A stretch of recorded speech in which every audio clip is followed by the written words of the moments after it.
အားလုံးပဲမင်္ဂလာပါဗျာကျွန်တော်ဒီ lesson အတွက် LH press release 0204ဆိုတဲ့ဒီ Microsoft Word file လေးကိုဖွင့်ထားပေးပါเนาะဒီသင်ခန်းစာမှာကျွန်တော် find and replace လုပ်တဲ့နည်းလေးတွေကိုပြောပါမယ်เนาะ find and replace လုပ်တဲ့အခါမှာကျွန်တော်ဘာတွေလုပ်မလဲအခုလက်ရှိဒီမှာဆိုလို့ရှိရင်ကျွန်တော်ဒီ London Hotel ဆိုတဲ့ဟာဒီသူကအခုလက်ရှိ Belden Place ဆိုတဲ့နေရာမှာရှိတယ်အဲ့ဒီနေရာမှာရှိတဲ့ဟာကိုကျွန်တော်ကတခြားlocation တဲ့နေရာကိုပြောင်းသွားတယ်ဆိုပါစို့အဲ့ဒါဆိုရင် Belden Place ဆိုတဲ့နေရာကအခုလက်ရှိကဒီစာထဲမှာနေနောနေရာကြီးပေါ့ကျွန်တော်တခုချင်းနေလိုက်ပြင်နေရမှာပေါ့အဲ့ဒါမျိုးဆိုရင်ကျွန်တော်က file နဲ့ဘယ်လိုရှာမလဲเนาะဘယ်လိုရှာမလဲဆိုရင် keyboard shortcut အနေနဲ့ဆိုရင် Control F ကိုနှိပ်လိုက်လို့ရှိရင် navigation ဆိုတဲ့နေရာလေးမှာပေါ်လာလိမ့်မယ်အဲ့မှာကျွန်တော် Belden Place ဆိုတာဒီကကျွန်တော် copy ပဲကူးလိုက်ပြီးဒီထဲမှာ search လုပ်လိုက်မယ်เนาะ enter ခေါက်လိုက်မယ်ဒါဆိုရင် Belden Place ဆိုတဲ့နေရာဒီအခုလက်ရှိကျွန်တော်တို့ရဲ့ Word file ပေါ့เนาะကျွန်တော်တို့ရဲ့ document ထဲမှာ1 2 3 4 5နေရာမှာပါတာသူက click ချလိုက်ပြီဆိုတော့ သူရှိတဲ့နေရာလေးတွေကိုပါသူအောက်ကိုရောက်ပြီးတော့ရွှေ့ပြီးတယ်เนาะအခုလက်ရှိဒီကျွန်တော်တို့လုပ်တဲ့ method ဒီ Control F လေးနဲ့သွားသလိုနောက်တစ်ခုကဘယ်လိုသွားလို့ရတယ်ဆိုလို့ရှိရင် Home tab မှာရှိတယ်ညာဘက်ချမ်းမှာကျွန်တော် editing ဆိုတာရှိတယ်အဲ့မှာ file ဆိုတာလေးရှိမယ်အဲ့ဒီ file ကနေရောရှာလို့မရဘူးဆိုတော့ရှာလို့ရတယ်အတူတူပဲเนาะ Control F နဲ့သွားလိုက်ရတယ် ဒီ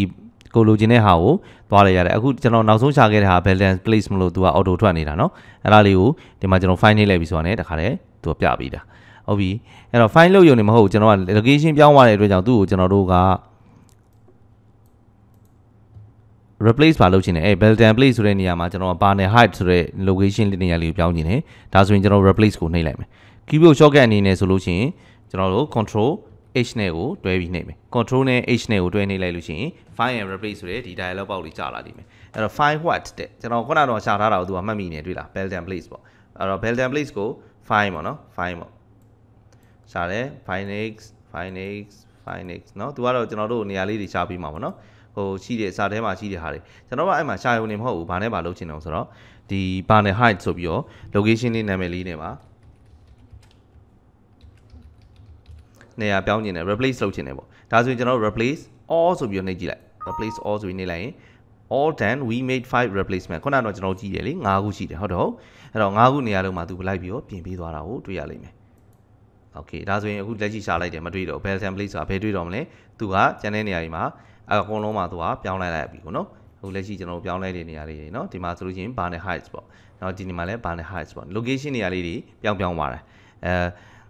နေရာတွေမှာအကုန်လုံးသူလိုက်ပြီးတော့ replace လုပ်ပြီးသွားတယ်နော် location မတူတဲ့နေရာတွေရှိသမျှ banner အစတော့ကျွန်တော်တို့ banner place ဆိုတဲ့နေရာတွေကို Belden Place ဆိုတဲ့နေရာမျိုးတွေကိုကျွန်တော်တို့ banner height ဆိုပြီးတော့နေရာ location နေရာလေးတွေကို replace လုပ်ပြီးသွားတယ်အဲ့တော့ San Francisco ကိုကျွန်တော်မကြိုက်ဘူး San Francisco ဘယ်နှခုရှိတယ် San Francisco ဆိုတဲ့နေရာလေးကိုကျွန်တော်တို့ replace လုပ်မယ်ပေါ့ဘာနဲ့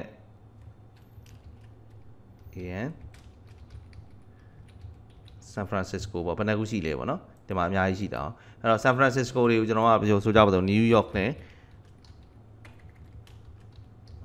နဲ့ကျွန်တော်ပြောင်းကျင်တယ်ဒါဆိုလို့ရှိရင် replace all လုပ်လိုက်လို့ရှိရင်10ခုရှိတယ်10ခုနေရာတွေတိုင်းမှာသူဘာလုပ်ပြီးလဲဆိုရင် New York ကိုပြောင်းပြီးသွားတယ်တနေရာချင်းဒီကျွန်တော်လိုက်ချိန်ဖို့မလိုတော့ဘူးပေါ့ဗျာဒီသဘောပဲအဲ့တော့ find and replace ဆိုတဲ့ method လေးကိုကိုယ်လုပ်တဲ့လုပ်ငန်းခွင်မှာအကယ်လို့များပြင်စရာလေးတွေရှိတိုင်းလွယ်လွယ်ကူချောချောမောမောနဲ့ပြင်နိုင်ဖို့ဒီသင်ခန်းစာအထောက်အကူပြုပါလိမ့်မယ်ကျေးဇူးတင်ပါတယ်